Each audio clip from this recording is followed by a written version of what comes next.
and are dealt some bad news by UEFA for financial irregularities. Stay with us here on Sky Sports News. We'll round up all the sports news next.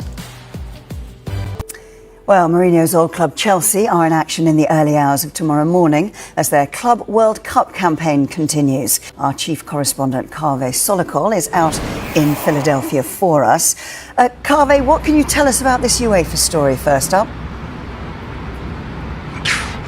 Well, I hope you're sitting comfortably. You may need a degree in accountancy to understand all this.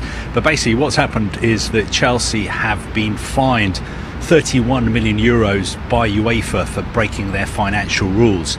Now that can increase to 91 million euros if Chelsea miss financial targets which have been set for them by UEFA. So this 31 million euro fine is made up of a 20 million euro fine for breaking UEFA's financial monitoring rules, and that could go up by another £60 million if over the next 4 years Chelsea miss the targets which have been set by UEFA.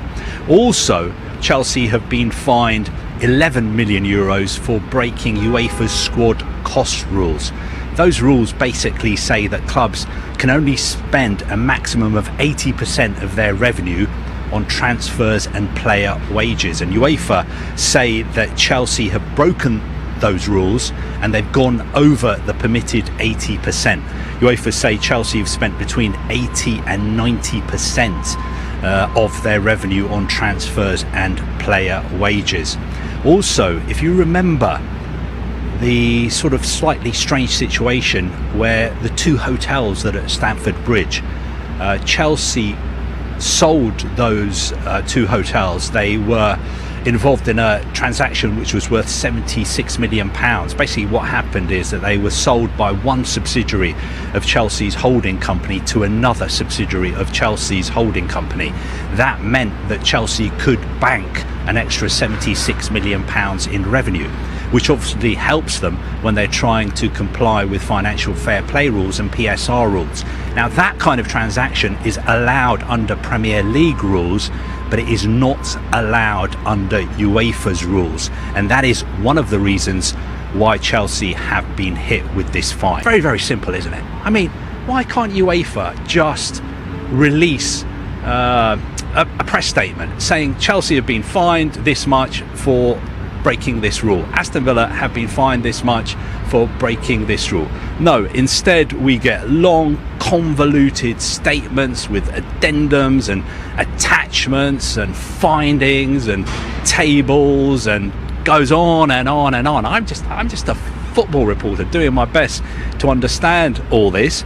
I think I may need to take a sort of evening course in accountancy to keep up with all these financial regulations which have basically taken over football over the past couple of years.